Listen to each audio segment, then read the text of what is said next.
All right, we are live. I needed to find a nice quiet place, so I'm at a park surrounded by barking dogs and lawnmowers. And look at me cars. What do you call those cars that are just exceptionally loud? Not because it's necessary, but just because they can show off with it.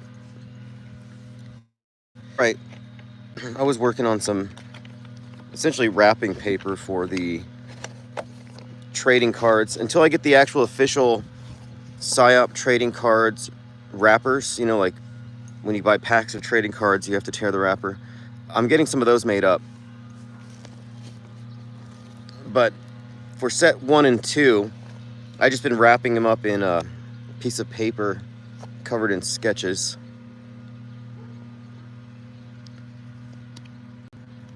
I didn't send out a live notification because I don't know how long I can be here. So I just thought, well, let's just knock out some unicursal penguins.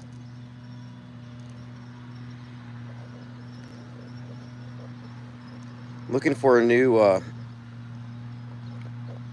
headquarters that won't have the limitations that the office had. The office that I was in served its purpose, but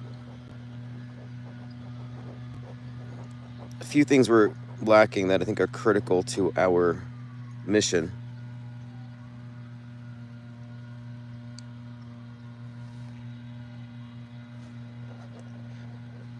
I certainly won't miss the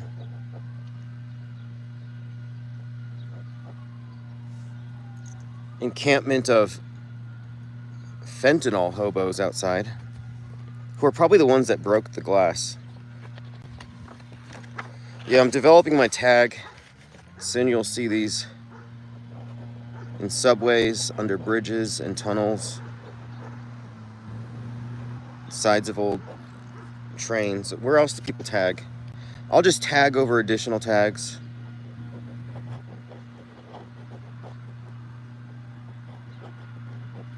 I saw some MS-13 art. I think I'll cover that. I'm sure they won't have a problem with it.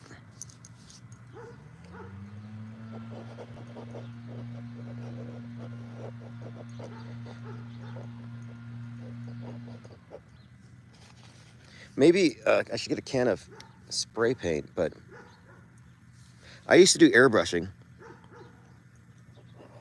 Not the same as spray paint, but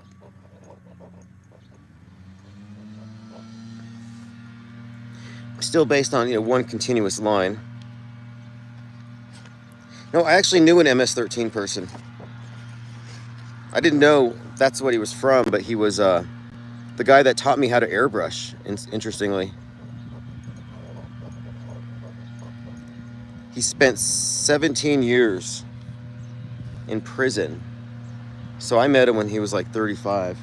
He went in as a juvenile for gang killings. But he learned quite a bit about muraling and painting while in prison. I mean, he's better than me. He taught me a bit about, well, quite a lot about airbrush, but also muraling in general. Told you. So many of these vehicles out here, they're just exceptionally loud because they want to be heard. They want to be looked at. Like, does that even work?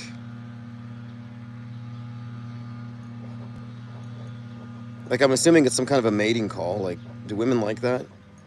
Like, oh, let me get in that truck with that guy. It's very loud and annoying. Like, I don't know if it's really that cool of a flex. I guess it impresses your friends.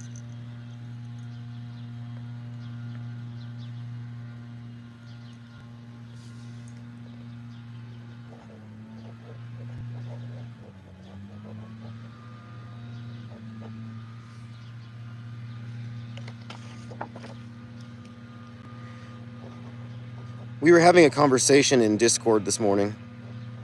Well, in Gilded. I want to go to Discord. I have it set up. I'm just a little, I don't know if it's PTSD, but Discord is just constantly being infiltrated by propaganda mules, agents, stooges. Now, the worst ones are the coal rollers. When I was a pedestrian, because because I hate driving. I was walking for about 2 or 3 years straight just out of refusal to drive. And the coal rollers are the worst. They'll just drop by and dump a black cloud on you. Now, my friend in school growing up had a big truck like that, and these people are as bad as they seem.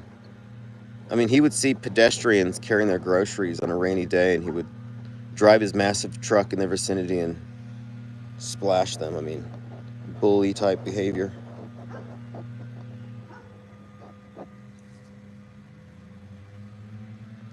All right, so what we were talking about, though, in the Discord was, are those types of people who have large followings who operate under the premise that media fakery doesn't mean that people don't die. And it's not that they're death clingers, but that they're still convinced, which means that their operating system is off, that they haven't figured out real until proven fake. They haven't figured out that you have to assume nothing. If there's any hint of fakery, the body count, from your perspective, analyzing it from home, your assumption has to go back down to 0. There's never a time when they're going to mix crisis actors, stagery, fakery, and real deaths. Doesn't happen.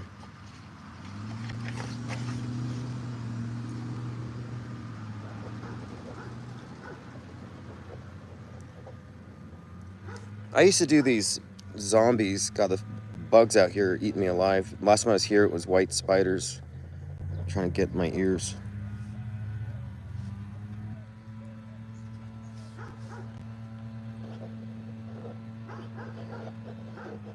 See, it's the same basic starting point. The figure 8, the infinity penguin, the figure 8's one of the trademark features of this. And I do the same thing with the cats.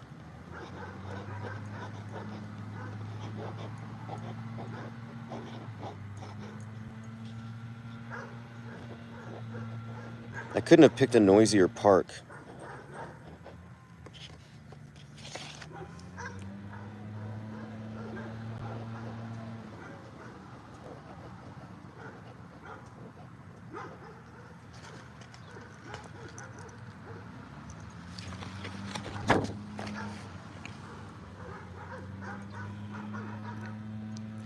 I have a private commission I may do.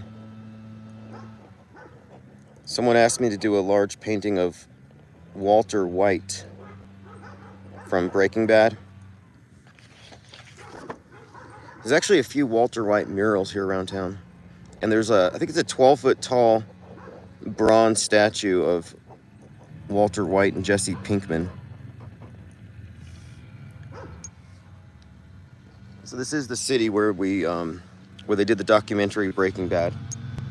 I think I see one over there. One of these mobile manufacturing units for the crystal, whatever they call it. You hear that? You hear that peace and quiet?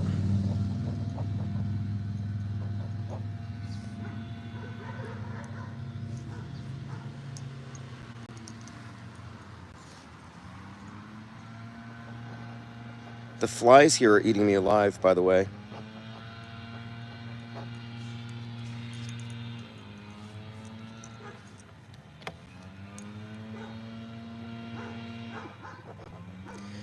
Same motions, but slightly changing the angles. Do these blocky ones I've been working on. Till says, Tim, they invested much in making Trump look like a Captain America. Is the Epstein angle there to destroy MAGA and funnel everyone to Elon's new party? Yeah, Trump is very dismissive of it. He's like, the Epstein hoax has been defeated. I don't think it's going to turn MAGA against him, because there's two MAGAs. The Republican Party is split. You've got the mainstream MAGA, derisively called neocon because they support Israel. And then you have the rest of MAGA, which they call far right, or more recently and accurately, woke right. The Epstein story only ever appealed to the woke right. These guys never cared, and they're the majority. So no, it's not going to change anything. And these people were the ones who fell for Pizzagate, and who also believe in blood libel. So they already believe the whole Jewish world domination paradigm. And red pill is a subset of this, which falls under the category of J pill, because it's central to their worldview. Just as on the other side of the political spectrum, on the left, their big scapegoat for everything is whiteness, systemic racism in the West. On the other side, it's systemic. In fact, that's the word that Nick Fuentes uses now, systemic, with the J's. So no, it's not going to create a schism or a split, because the red pill, the far right, the woke right, they were never merged with this side, and Trump was never on their side. This is one of the big ruses, is that he would be at these rallies, and he would trace a Q in the air, but he wouldn't say, I endorse Q. But all these people would say, Trump's talking to us. So this is the Q side. This is on the other side of Q Street. Trump was never there. They were always delusional. The Q movement made them think they had Trump's ear and that he was secretly fighting their bad guy. That was never the case. That's why they got so mad at him when he signed off on bombing Iran. They saw him as a traitor to their cause. So no, there's not going to be a big split and people going to Epstein's party, because the Epstein thing is a nothing burger. There's nothing there. Now, if there were real evidence of Epstein having been a part of Pizzagate or some bigger, wider conspiracy involving blackmail, Mossad, etc., if their fundamental story about it were true and not a conspiracy theory, then yes, a lot of people would leave MAGA and they would join Musk's white party. Not red or blue, it's white. That's what they're calling it. So my prediction here is that no, this is the status quo. Nothing's changed. In fact, last night and today, the same people who are after the Epstein files are saying they're going to arrest Barack Obama today. Obama committed treason. It's like, it's like shiny new object syndrome. They just need to come up with a different narrative to captivate them, and they forget about what was before. I'm still reeling from the fake drone invasion in New Jersey. Nobody's talking about the implications of that. That should have ended ufology.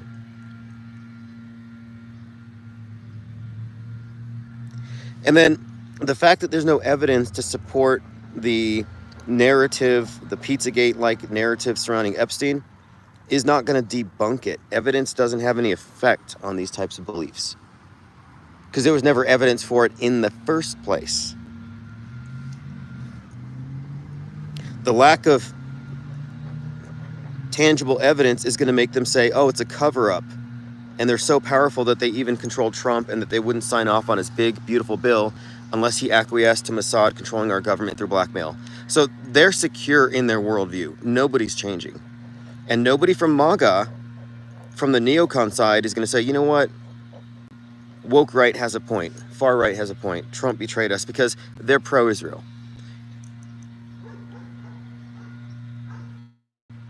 Yeah, Duet Celeste says, the red pillars think that since the powers that be are evil, they're ending people during these events. That is precisely their argument. There's one red pill propaganda mule, one of my critics, who says, oh, you must think the government likes you so much because they're not killing people. I'm like, no, that's not what we're saying. It's impractical, illogical, and nonsensical to think they'd kill people at these events, because that would invalidate NDAs. And you don't kill people when you make movies. We're talking about propaganda movies. But they're technically, though, that argument, the bad guys are so bad, of course they did that. That's actually the logical fallacy of appeal to motive. I've heard chemtrail people use this. Like, of course they're spraying us with poison because they're so bad. Because they're so bad, of course they're eating children in pizza dungeons, or whatever they're saying. because they're so bad. Well, no, that's not an argument. And that is the argument they use. It's fallacious. Like, someone said, oh, you actually think they care about you so much they wouldn't have killed people on 9/11? That's not an argument in favor of them having done so. And again, the existence of crisis actors implies a lot. Crisis actors aren't like independent actors running around. And no, they are the visible presence of a scripted, simulated event. But you should be looking for the writers, the directors.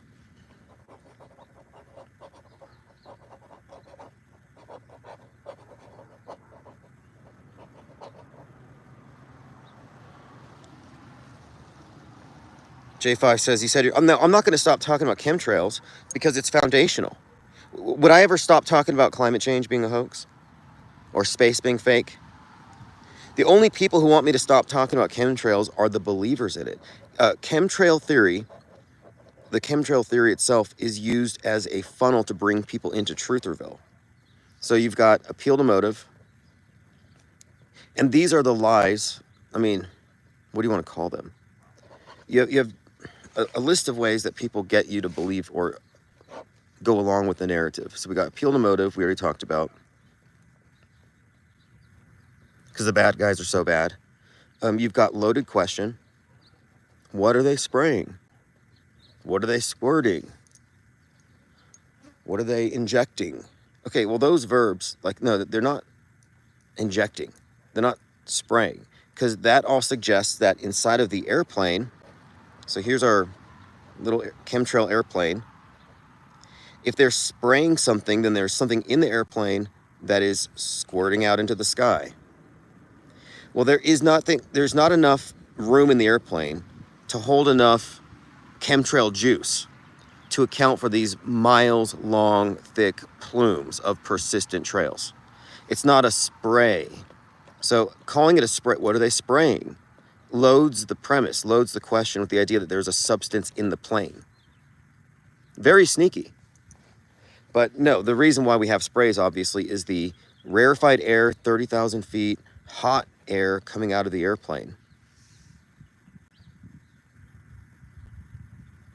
What do I think of the Tuskegee experiment? That's sick. They gave a bunch of people STDs. But look, the Tuskegee experiment, like, it's not evidence, oh, therefore the government's experimenting on everybody. That was basically some kind of thing where a number of individuals weren't told they had syphilis and then they were followed throughout their lives, like lab rats. I got to look deeper into it. Clinton apologized for it, but truthers will use that to say the bad guys, are so bad. It's like, I don't know. We have to be careful about some of these things too. Like, for example, the Milgram experiment. I saw some public intellectual, Stefan Molyneux, who's like, never forget, even the people you love are just one order away from an authority figure in a lab coat from signing off on killing you, torturing you. It's like, no, the Milgram experiment's a hoax. Like, yeah, they did it, but the results have been tampered with, cherry-picked, misrepresented. There are a number of things that darken our worldview that we've accepted just kind of tacitly that should be questioned. There is no 100th monkey syndrome. There are no psychic monkeys. John LeBon mentioned this recently in an interview, a video, which is great because simulation people will say, oh, we live in a simulation because when somebody wakes up, somebody else will wake up, and then somebody else will wake up, and it's a chain reaction. David Icke used to always talk about that. He was like, well, if 8% of us believe in reptiles, the 100th monkey syndrome will take effect, and everybody will wake up and will defeat the reptiles. So the monkeys, the psychic monkeys, are going to beat the reptoids if enough of us evangelize the work of David Icke. But anyway, that's fake. Psychic monkeys don't exist. Another one that is often cited by truthers and vibe people, manifestors, is the double slit. So the double slit experiment. They'll say, the double slit proves that the observer is creating reality. And no, the observer does not refer to a human observer. The observer is really just the point in the experiment where the particle is measured, where the wave is measured as a particle. But these things are taken out of context. And they create this, like, I heard 100th monkey, double slit, and there might have been something else. Within 5 minutes of a conversation between Mark Sargent and a couple of others about the video game universe they believe we live in. And I have a refutation that has not been addressed. Let me go ahead and bring that up. People will say, these people who say that we live in a video game, a simulation, they'll say, well, the sun is in the clouds. And again, the sun used to be yellow and it had sunglasses and a smiley face. They'll say, I can see the sun in the clouds. That's proof that we're in a sim, that's a local sun, and everybody has they have these arguments they make. So yeah, it's true. The sun looks like it's in the clouds. It can, but that's an optical illusion. But what debunks that is, okay, let's say you've got simulation theory guy here, and he sees the sun in the clouds. He's like, I'm in a video game. Well, his friend, we'll say me, I'm 200 miles away. I've got clouds above me, and I see the sun in my clouds. Same sun, because it's far away, clouds are local and close. So two people cannot be seeing the sun in the same in the clouds if they're that far apart, because the clouds wouldn't be the same. So that's not a reliable indicator of a simulation universe or whatever they're suggesting. I have a Mandela effect debunk book. I mean, I wrote it a little while ago, but I've been updating it. 777 says, is Sargent still a glurf? Well, right now he hasn't changed his position. In fact, to his credit, Mark Sargent's the only consistent one. I mean, he has said from the beginning that he believes we're in a video game. His original website was Enclosed World. He's always said that we're in a closed system, which is suspect to me, because I think that that's the game, to keep us in a closed system. It's not about shape. We're in a closed informational system. And he always used the Truman Show analogy. But, like, so his take, and you can make of this what you will. I mean, I'd like to talk to him about it or debate somebody on this notion, is that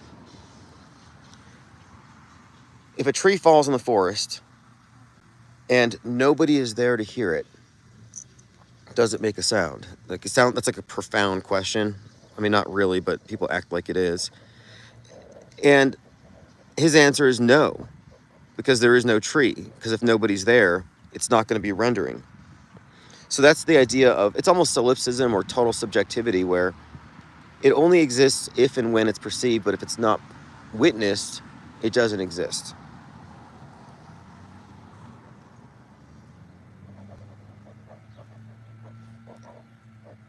And as he was describing this, they mentioned 100 monkeys and double slits.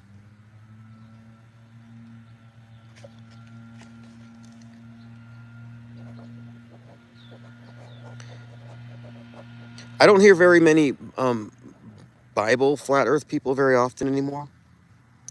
I mean, they've always been kind of fringe and cringe, but they dominated the conversation. When I first started this channel, my very first YouTube channel was flooded with trolls, and they were literally all Jew-hating Christians who were saying, why aren't you a biblical flat earther? And I'm like, you know what? If the earth is something other than, the Bible is not going to be your source for this. You're going to have to use the scientific method. Maybe you might be able to construct this idea that it suggests, but the Bible's not a book of cosmology or geography or anything. Andy says they discovered the formation of a new galaxy. Galaxies are flat. Conservation of angular momentum. Ask your friends, what is the shape of the solar system? They'll assume it's spherical. No, it's flat. Like, whatever people think about it, the flat earth question is valid insofar as our worldview itself, our cosmology, our understanding of the universe has largely been outsourced. And so people generally don't question things. That's why they fell for the space salami. Like, people who believe in deep space and they believe what they see in pictures, that's the same error as believing headlines. And if you're not making the effort to discover the science behind it, then you could easily be tricked and duped into thinking that these artistic renderings are actual photographs, or that a slice of salami is a star system 4.2 million miles away.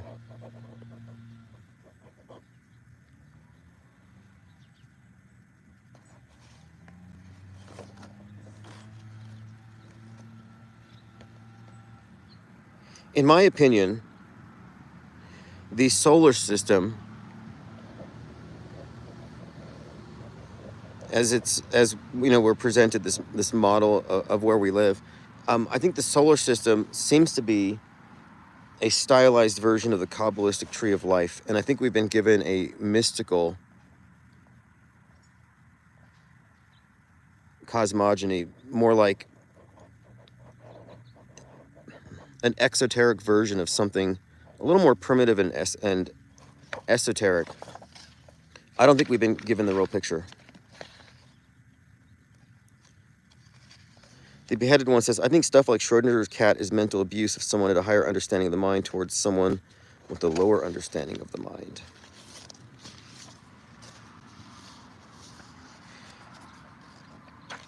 Well, anytime somebody says quantum, here you can see I'm developing a rat. I started working on this weeks ago. If you heard the word quantum, you should just do a 180 and walk away. The people who reject science will use terminology that sounds science-y if it supports their end.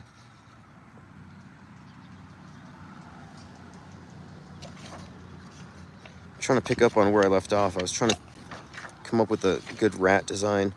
I've had a few designs that I'm still working on. I have an elephant, for example.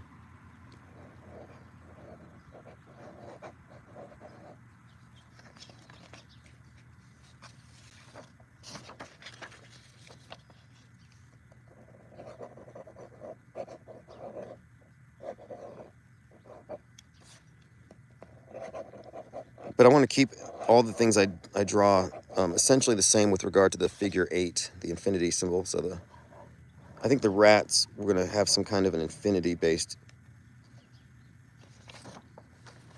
I guess it's built into the ears. But look, I'm not a science denier. I'm not a reality denialist. But there is a point where science and special effects get conflated.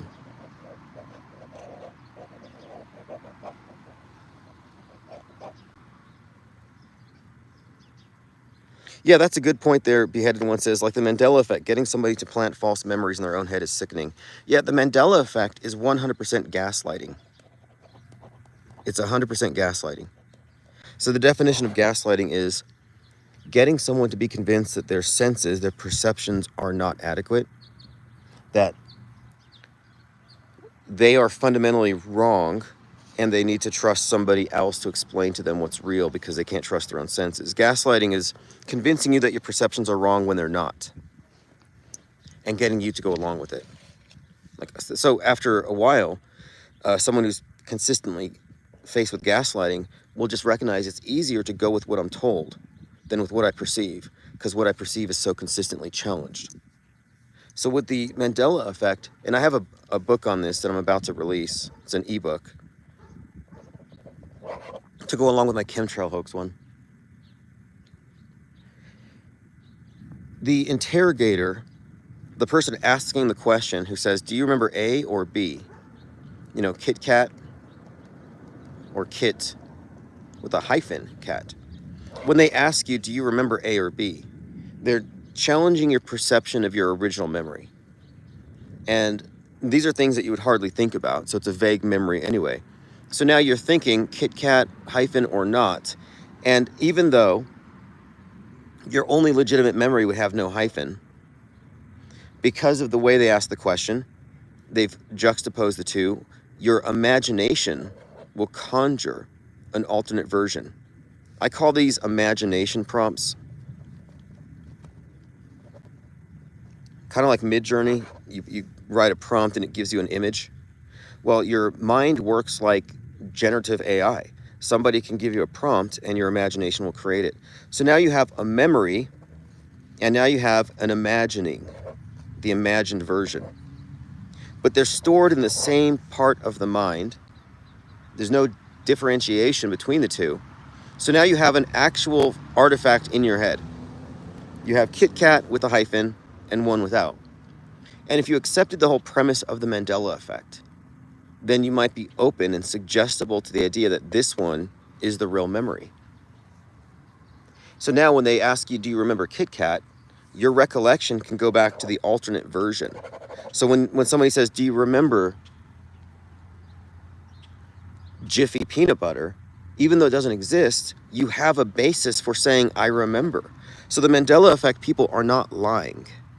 They're not lying when they remember something that never happened. Their remembering, quote unquote, is attached to what they were prompted to imagine by the interrogator.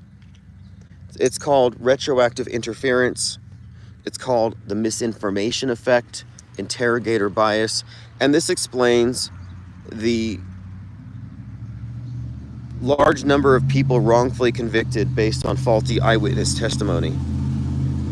So the creation of false memories is not only well understood and documented, and it's called the misinformation effect, but this ability of them to create false memories has been weaponized against us. Every time you watch a made-for-TV or a movie version of a fake event, they're conflating artificial memories with your real recollection. So you have the news story, and now you have this other body of content that supports the story. And again, the misinformation effect is how your recollection is affected by the context in which you recall something. And so they are able to insert into your memory. For example, you watch a movie about 9/11 or something, or terrorism, you could easily conflate those emotions you're having and even certain scenes with your recollection of 9/11 or the London bombings or some other terror attack. The misinformation effect is real, and the Mandela effect is seemingly, I believe, an experiment. I think they use the Mandela effect to test out the misinformation effect on a large number of people. Can we get millions and millions of people to believe something that never happened by tampering with their recollection and framing the question in a certain way?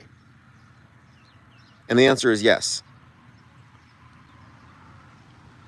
And if it were real, then every misremembered song lyric would be viewed as a split in reality, and it's not. Or if it were real, there would be multiple versions of every Mandela effect. There'd be 5 different versions of each one, or an infinite number. Minute differences. But no, it's always a binary. Always. Why is that? It's always either or.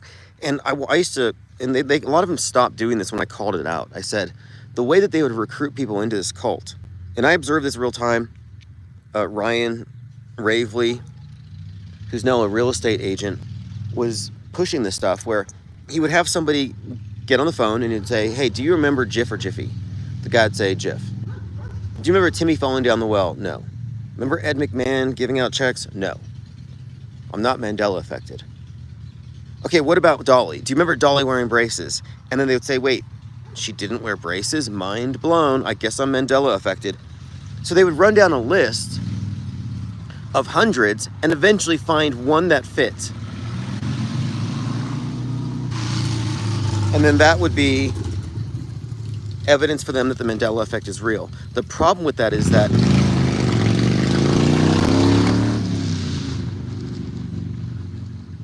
they act like, oh, well, this one's real for me, this one's real for you. But you see the problem with that is simply that they'll just keep going through them until you find one that aligns with you, and then people connect on it. Like, what Mandela effects woke you up? Well, I still remember Ed McMahon's big checks. Me too. Those guys over there, yeah, they're stuck on C-3PO's Silver Lake.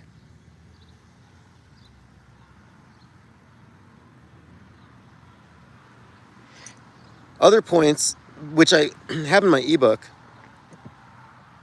is that the Mandela effect is functionally dead. There haven't been any new effects since DVD. Like, these were all VHS tapes. No, like seriously, I'm thinking about it now. I don't think there have been any new effects since the 90s. And I brought this up. I said, hey, this is a problem for you guys, because if you don't have new Mandela effects, you're not going to recruit new people because they were born too late. And I always thought it was awkward. I'd see someone on YouTube, someone who's like 20 years old, and he's like, you guys all remember Ed McMahon passing out big checks? It never happened. It's like, how would you remember it? You were still a baby, if that. You were a 6-month-old baby. I don't think you were noticing Ed McMahon giving out checks enough to have cognitive dissonance when you find out he never did.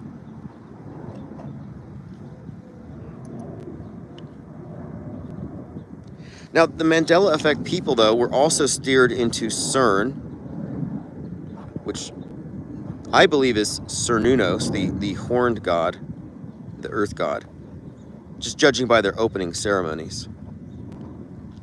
But they were brought into CERN, quantum physics, multiple universes, simulation theory.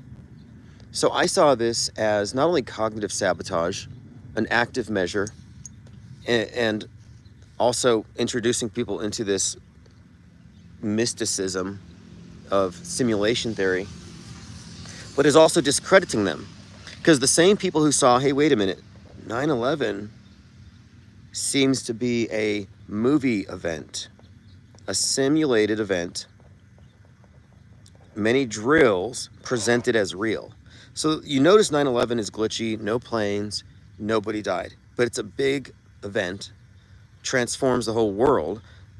It's such a huge scale of difference between a 9/11 and a school shooting that it's a paradigm shifter to recognize that they fake things on this level. And if the fakery is on this level, then it's beyond just the American media. It's, quote, global in scale. So it opens up a Pandora's box. It's a huge paradigm shift to recognize the significance of 9/11 being a big movie. The same people who figured this out, though, fell into the Mandela effect. So they're saying, oh, nobody died on this day, but the cornucopia disappeared off my underwear, and Timmy no longer fell down the well. So now they're believing that the world is entirely subjective and nothing is real. So they went from, hey, look, the news is fake, to reality is fake. So if you think reality is fake, why should I care about your opinion of the nightly news? You're saying nobody died, but by your own understanding of things, maybe 50 people died tomorrow. Or maybe nobody died for you, but somebody died for that other guy. So it's cognitive sabotage. They took an objectivist point of view and dragged it into subjectivity. Just because the news is fake doesn't mean reality's fake. So the Mandela effect is similar to the simulation theory and their conclusions on the matter. Because simulation theory, people will say, hey, look, there's a lot of coincidences between the fake news and the movies. And we recognize this as a singular source of propaganda narratives, diffused through news and entertainment, concurrently creating an echo chamber. It's just propaganda. It's highly targeted, it's very effective, and it creates echo chambers that help steer public perception after a fake event, so they interpret it in predictable ways. So it's pretty easy to break that down. But the simulation people will say, wait a minute, these coincidences between the entertainment and the news means that nothing is real. We are video game characters. So if they get you to think that nothing is real, that everything's subjective, and that reality is very shifty, then you've been nullified as a witness to the significance and real meaning of media fakery. So the media fakery people get dragged into reality's fake. And once they get dragged into that, it's hard to bring them back. How many people do you know left the world for the simulation and never came back? I don't know very many Mandela people who've come back. They cling to it. They'll say, I don't care what you say. Dolly had braces. You know what got me on that one? Ryan Stavely said, well, I never actually watched Moon Rover, or Moonraker. Moonraker. It's Mandela effect. It used to be Moon Rover. Moonraker, you've got Dolly's braces. And people will say, well, I remember Dolly had braces because of this one particular scene. But Brian Staley said he never actually watched the movie. So you're judging if she had braces based on a 3-second clip.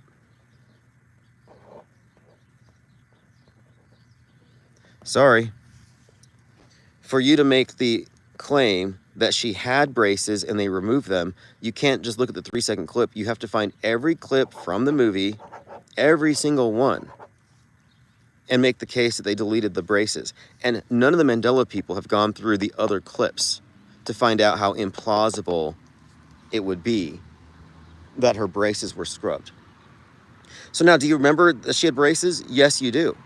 You're not lying to yourself. You've been tricked. Somebody gaslit you into thinking that what you remembered was false, and they gave you an alternative. You imagine that alternative, and the prompted imagining, this artifact in your imagination, got put in the same filing cabinet with the memory. And now, when you're recollecting it, you reach in the filing cabinet and you grab the new one. And you leave the old one behind.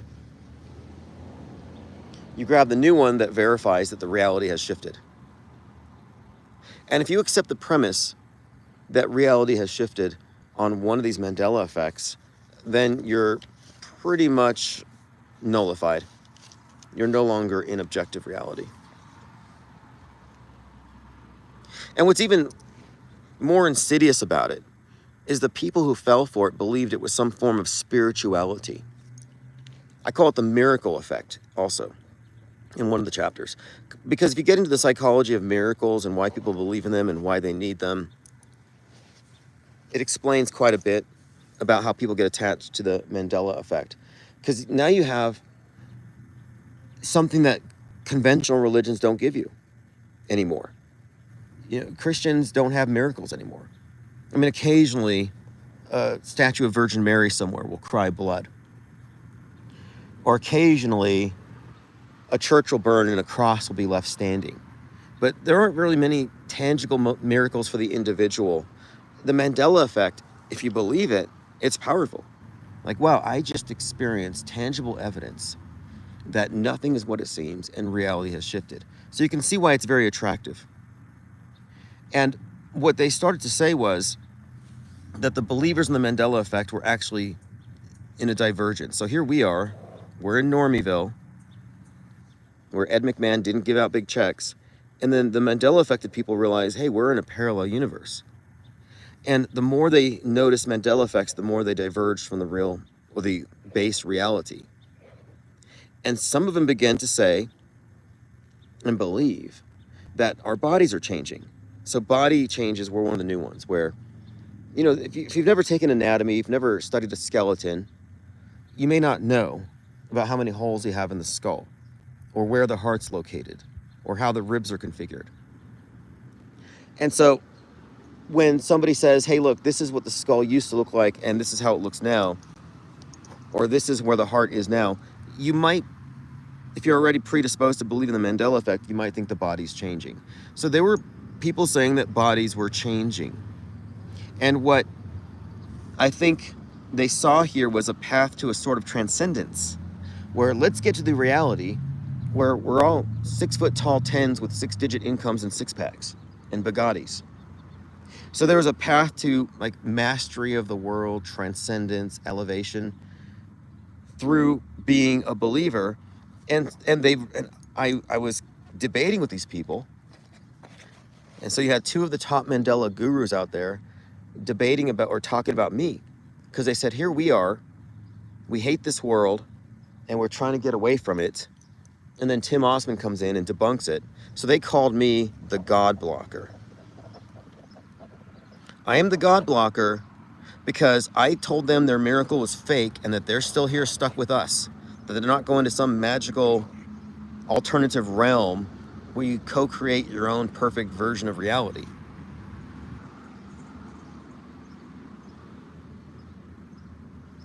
Dr. Back Assward says, I got to admit, there was a point in time where I suffered cog dis trying to spell dilemma, and that was before I heard of the Mandela effect. Yeah. Well, the English language is full of words that are just ambiguous, the rules aren't consistent, and there are commonly misspelled words. And commonly misspelled words are often attached to Mandela effects. Like, what's more likely? That I misspelled the word, or that the universe shifted, and every instance of that word in every dictionary, in every book, every mention has changed? Occam's razor. But people fall for this stuff. It's not a lack of intelligence or situational awareness or naivety. They fall for it for the same reason you fall for optical illusions. You know, there are some things that, some aspects of our perception, and specifically our memory, where it requires some element of reasoning to get a clear picture, that your senses alone will lie to you. The screen lies to people all the time and they don't even notice. So if you fell for it, it's not your fault. It's because your operating system was hijacked by some intelligence agency that knew how to specifically fuck with it. Like, people are being gaslit. Gaslighting is a tactic that's used against people all the time, especially by loved ones in certain types of relationships where one person's perceptions are overridden by the others, and they give up their own autonomy and free will in some areas because it's easier not to resist. Bach Precision says a good scam would be making slight alterations for contemporary brands and names and releasing them 2 decades later when the memories get fuzzy. You know, what's funny about that is I was saying to I was actually putting some Mandela effect gear on sale. You know, like alternate versions of things. And I thought, wait a minute here.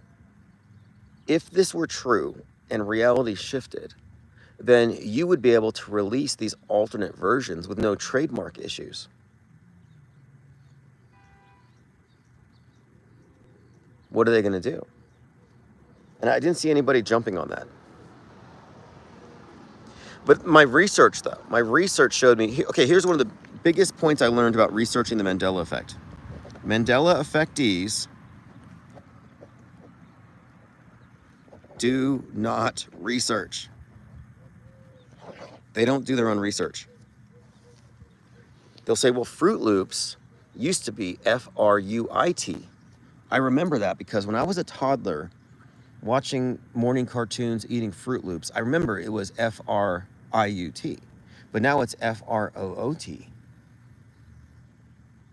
So they'll actually say they remember. And a lot of these things they remember are from when they were like little kids or in the womb. Oh, I was in the womb when Ed McMahon was passed. Their claim to say they remember is just specious at best. But the Fruit Loop thing, the reason why it was always fruit, or with OO, is that the FDA wouldn't let them do fruit because it doesn't contain real fruit. So the FDA precluded any mention of real fruit in that brand logo. Or another one, Ford, the Ford logo has a little twirly here on the F. So if you look at the F on the Ford, it's got a little twirly, and the affected ones will say that's new. It's a new reality. No, it's not, because when you zoom in, it gives you a TE. And that was put there by Henry Ford because his best friend Thomas Edison, at the time, they were close, they had homes near each other, they were BFFs forever, and so he put his best friend's initials into the Ford logo. So that's not new. There are stories, there are reasons for all these things. But I'm convinced now that the Mandela effect is an experiment run by the intelligence agencies to test out the misinformation effect and how easy it is to get people to believe stuff that's not true. And apparently it's very easy. So I look at Trutherville as a bunch of guinea pigs. The Mandela effectees are a bunch of guinea pigs. And the QAnon movement is even worse. You know, there's this guy out there, Pastor Bob Joyce, claims to be Elvis, and his friend Eugene Ho claims to be Bruce Lee.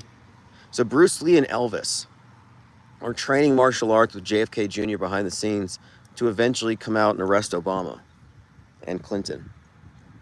Like, these aren't even good fantasies to have. They're not even good delusions. Not even good stories. I mean, I admit, JFK Jr. coming back to life in 2019 and running with Trump would have been cool. It's kind of a cool story, I guess, like this revenge story. But every year that passes, it's like, all right, the idea of being rescued by a 112-year-old JFK with a scar on his head, it's losing its appeal.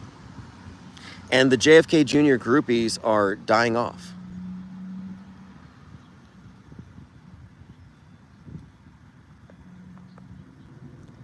Dominic says, I was born with a sharp memory. No one's going to gaslight me from my memories. Yeah, that's... And okay, everybody has a sharp memory. I think that recollection is what we're really talking about here. And if they can get you to trust them, they can screw with your recollection.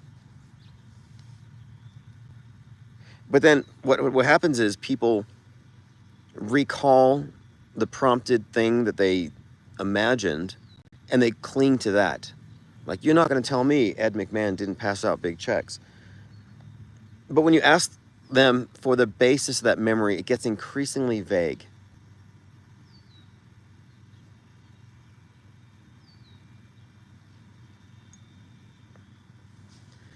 Yeah, QAnon was a classic psyop, Operation Trust, fake counter-revolution, honeypot / scapegoat, multi-purpose psychological operation, and it was run out of the White House. And I gave the information to everybody who ever wrote about it, including Laura Loomer, that, yeah, the QAnon was a CIA psyop, 100%. One of the Q drops, see, you had many, many Q drops, but there were at least 4 different accounts doing it. But one of them is positively traced to a White House press corps guy who goes by George News. Travels with the president, Air Force One and everything. We're talking White House press corps guy is one of the main Q drop people. And he was the one who pushed the JFK Jr. thing. You know, the JFK Jr. coming back to life, that story originates with a guy who even now is in the press corps. I mean, we doxed him, and we have a history of this person. But what we learned was that the QAnon thing is 100% run out of the White House. And the fact that nobody cared is like, this guy's protected. And we have evidence to support this as well. Any mention of this person's channel name was scrubbed from mainstream articles after he doxed David Hogg as an actor. So, no, there's nothing legitimate or real about the Q psyop, other than it was an operation by the GOP to recruit conspiracy theorists to vote for Trump.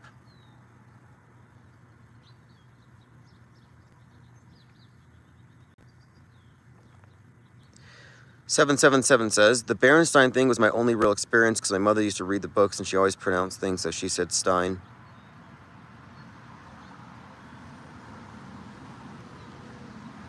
I think what gets people is they don't have the defense. They don't have the understanding of the operation in mind. So when you're confronted with it, it does sound jarring. I mean, it's a perfect psyop. The misinformation effect is a thing. It's a glitch.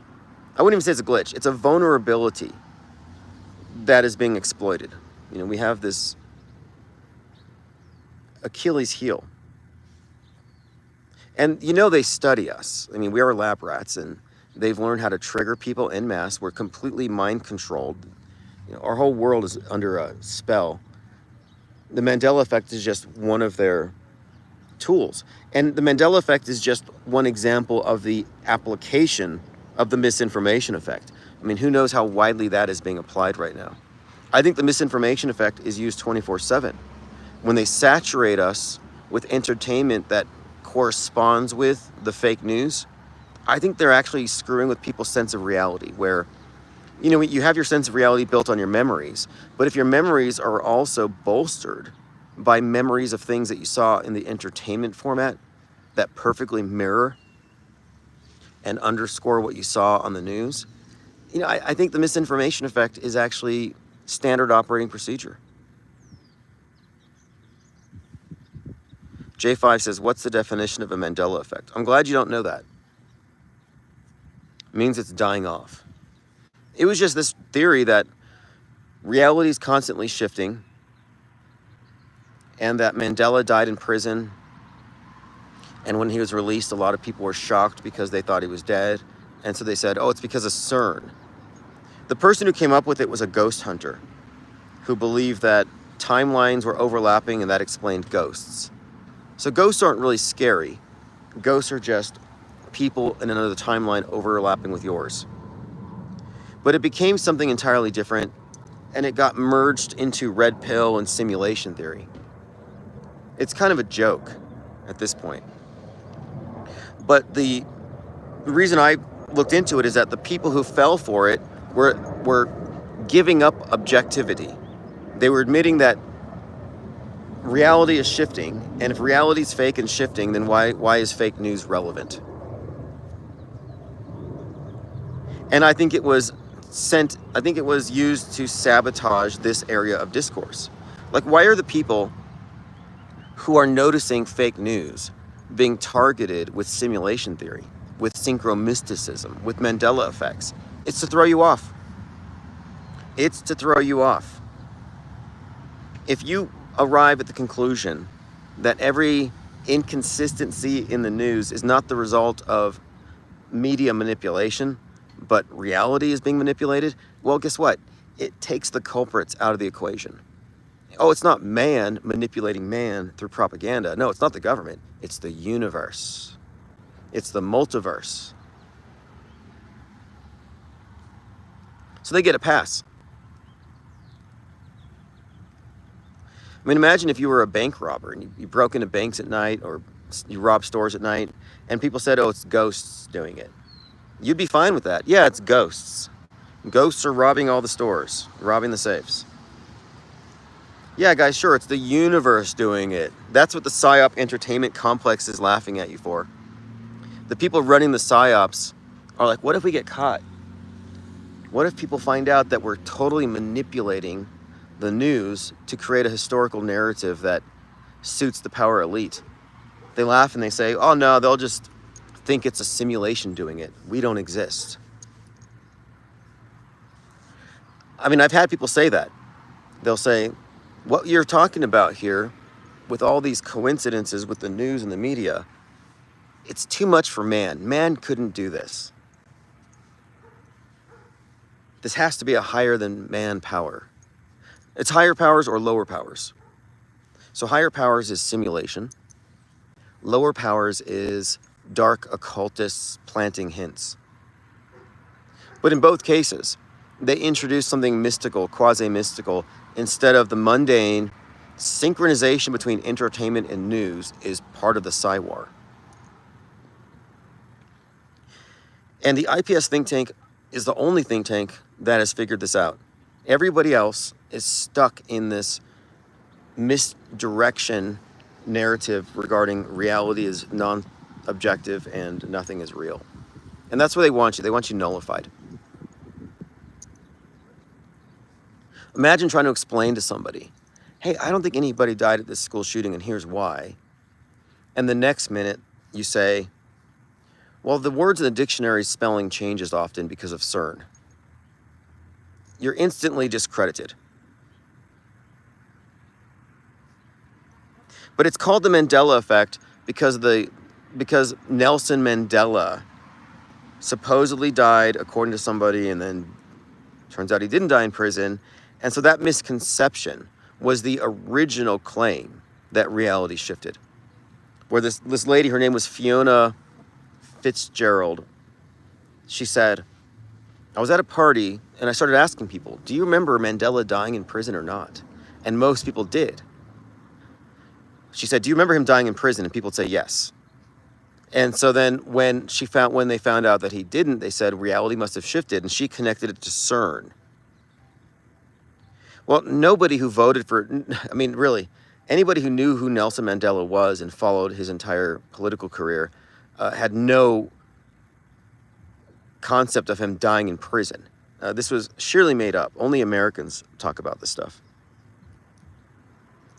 In fact, many people who promoted the Mandela effect were mad about it being called the Mandela effect, because most of them didn't know who Nelson Mandela was. One of them suggested that maybe they should call it the Ed McMahon effect.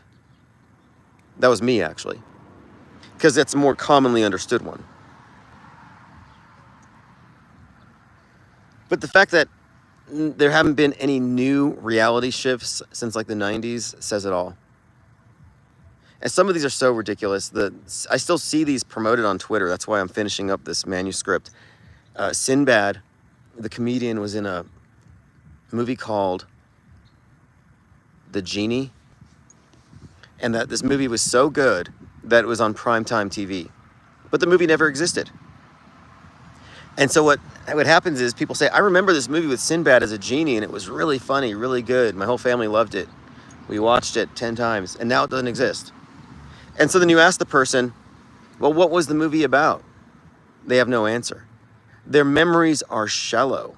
These supposed recollections are actually shallow. There's no substance to them. Another example of this. I remember Timmy fell down the well. Everybody remembers Timmy fell down the well. Everybody knows. Again, logical fallacies. And I specifically asked, and I have an audio clip of him, of Ryan Ravely. He says, I remember when Timmy fell down the well.